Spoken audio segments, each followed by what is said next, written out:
cars before they go out.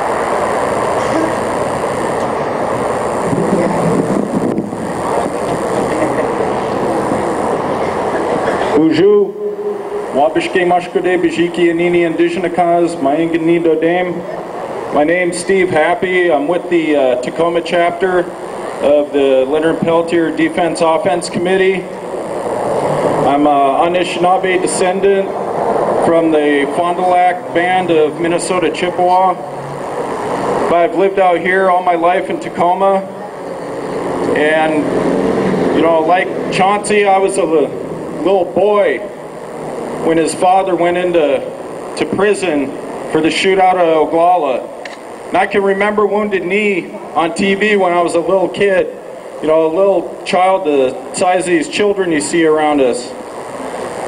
I remember feeling terror. You know, nowadays the word terrorism's thrown around really easily. It's used to accuse people that defend the land and the water in a non-violent way. Those people are being accused of terrorism. Our Indian people, they're trying to defend reservation and reserve lands with idle no more. They're getting that finger pointed at them. But I'll tell you, being a little child and seeing the military on TV, the military coming after Indian people on television as a little child, knowing that you're an Indian and wondering if the army's going to come after you. That's pretty terrifying. That's terrorism. So I just want to give thanks to all the people of the Puyallup Nation and all the people that traveled from all over to come here today.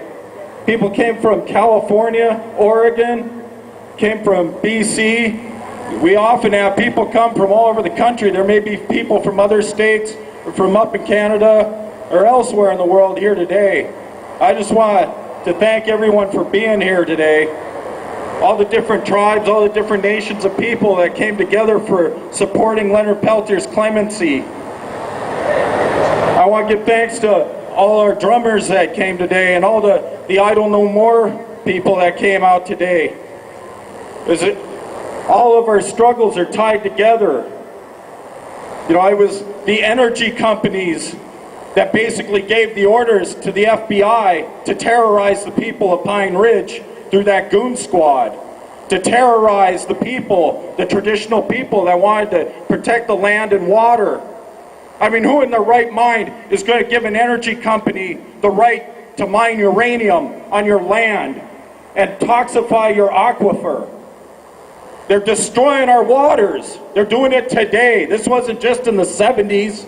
It's happening now. It's continuing to happen all throughout Canada. We need to defend the land, the water, and our continuing connection to the land and water. Whatever our nation, all of us have a common ancestry with the earth. It's mindless to put toxins into your water. Don't toxify your air. What is anybody thinking that goes along with that willingly? So all of us need to come together and stop the XL pipeline, stop the coal trains from coming through, stop the fracking, stop all of these different violations of our right to have life, violating the rights of our plant and animal relatives that we're dependent on. We're not superior to them, we're dependent on them. Think about your actual connection with the living world. And that's why Leonard Peltier is in prison. It's because those energy companies, the same ones that are working to destroy our communities today, were working to destroy Pine Ridge in the 70s. And Leonard Peltier took that call and went there and ended up getting set up in the situation that has him in prison today. So right now, we're asking for everyone to take part in the Letters for Leonard campaign. You can find this online, And I passed around flyers just a little while ago that have the address to send it to. Also, please continue to send letters of support for Leonard Peltier's executive clemency from President Obama. Send those to the White House. Make the calls to the White House on the White House comments line. They have a fax number. You can find all that contact information online. So please get online. Send President Obama your voice in every way possible. But in particular right now, we're calling on everyone to take part in that Letters for Leonard campaign. You can also educate yourself more on the case with this book, The Spirit of Crazy Horse. In The Spirit of Crazy Horse was kept off his shelves for about a decade because the FBI took it to court, and they spent so much money on keeping Leonard in prison that, I mean, it's insane. The amount of people that could be fed and clothed with the amount of money from your tax dollars that goes into keeping this man unjustly in prison. But we have this book today. It's on shelves. You can buy it online. You can find it in used bookstores. You can buy it through the Defense Committee. Just look for it and educate yourself on the case. There's the film Incident Oglala.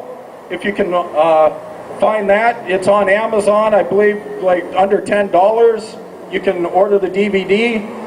You can probably find a copy of Warrior by, I believe her name was, the filmmaker's name was Bear, like the last name. But there's a film called Warrior, a really good documentation on the malfeasance of the FBI and their connection to the energy companies. So I ask everyone to please, after this event, go home and write those letters. Write those letters and send them. We need those letters. The purpose of Letters for Leonard is so that we can have physical, a massive physical letters and postcards to hand over on camera for the media so people can see the mass of support that there is for Leonard's clemency. This needs to happen. He's not just a figurehead or a symbol. He is a symbol of all the oppression and the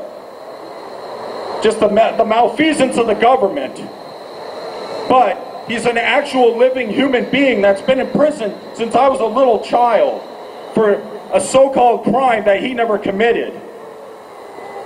2 other men were acquitted for the exact same situation that he is in prison for today. They were acquitted on grounds of self-defense. Bob Robidoux and Dino Butler got a fair trial for the same incident, and they were acquitted on grounds of self-defense. Think about that. Every bit of evidence that was used, every single bit of evidence that was used to convict Leonard Peltier in his trial has been shown to be fabricated or coerced. And yet they keep him in there.